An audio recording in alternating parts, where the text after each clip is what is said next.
Renungan harian ini diadaptasi dari buku renungan harian Start Bina Warga GKI.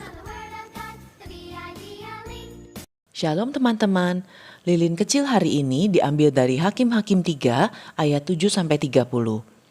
Kitab Hakim-Hakim merinci sejarah bangsa Israel dari penaklukan tanah perjanjian tahun 1400 sebelum Masehi hingga penobatan Saul sebagai raja pertama Israel tahun 1050 sebelum Masehi.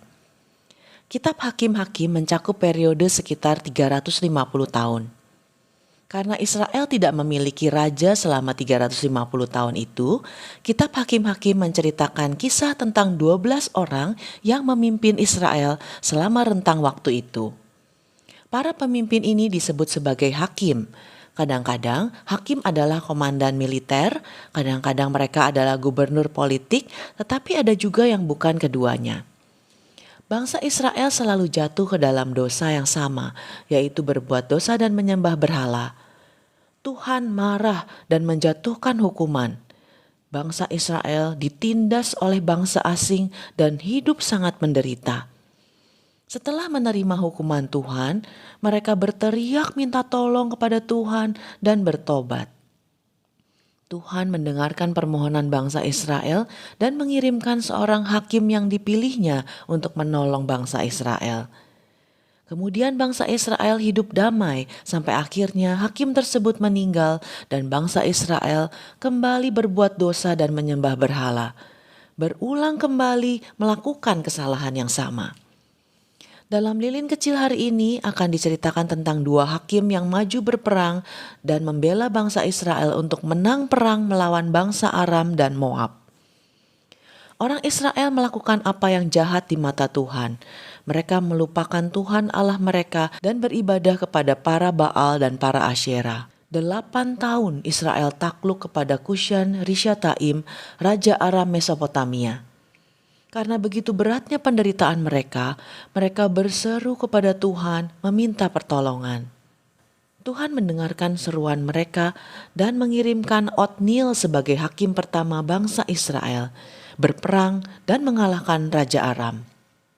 Kemudian bangsa Israel kembali berbuat dosa, lalu dikalahkan dan dijajah oleh Raja Eglon dari Moab selama 18 tahun. Mereka juga kejam dan menindas bangsa Israel dengan pekerjaan berat. Bangsa Israel memohon pertolongan Tuhan, lalu muncullah Ehud yang merupakan seorang kurir upeti raja. Perbedaan antara hakim Otniel dan Ehud adalah Otniel dihinggapi roh Tuhan terlebih dahulu, sementara Ehud tidak. Otniel memimpin perang, sementara Ehud seorang kurir pembawa upeti raja. Otniel seorang yang gagah perkasa, sementara Ehud cacat tangan kanannya sehingga harus menggunakan tangan kiri atau kidal. Otniel dipandang karena kemampuannya, sementara Ehud dianggap seorang yang kurang mampu. Orang Israel kadang menang kadang kalah saat perang. Kenapa ya? Bukan karena mereka kurang latihan perang, tapi karena mereka kadang minta Tuhan pimpin, kadang mereka melupakan Tuhan. Mereka lupa yang membuat mereka menang adalah Tuhan, bukan kekuatan otot mereka.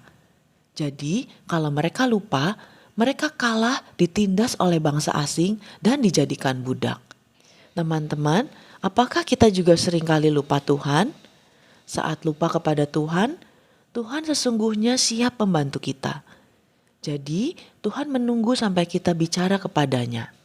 Dari cerita tadi, kita belajar bahwa Tuhan mengutus orang yang berbeda untuk menolong bangsa Israel. Berbeda cara, berbeda latar belakang, fisik maupun kemampuannya. Kadang Tuhan juga mengutus orang yang tidak sempurna, bahkan cacat. Tapi kuasa Roh Kudus memampukan untuk melakukan kehendak Tuhan. Tuhan menolong kita dalam keadaan sulit. Bagaimana caranya? Saat tidak ada orang tua, Tuhan bisa mengirimkan kakek, nenek, om, tante, guru, tetangga, teman untuk membantu kita. Saat kita sakit, Tuhan menyembuhkan lewat dokter, perawat, dan obat-obatan yang kita minum, dan orang tua yang menjaga dan merawat kita. Saat pelajaran sulit, tugas yang banyak, Tuhan memberi kita guru, orang tua, kakak, atau teman yang sabar menjelaskan ulang dan menolong kita belajar. Setiap anak-anak Tuhan disertai oleh Tuhan, dan itu adalah senjata untuk menang. Tuhan sudah mengirimkan anaknya yang tunggal untuk menebus dosa kita. Kita selalu disertai Tuhan dan tidak usah takut dalam melakukan kehendak Tuhan. Ayat hafalan kita, lalu berserulah orang Israel kepada Tuhan. Maka Tuhan membangkitkan seorang penyelamat bagi Israel. Hakim-Hakim 3 ayat 9a. Mari kita berdoa. Bapa di surga, kami mau dipakai Tuhan untuk siap sedia memberi pertolongan kepada orang lain.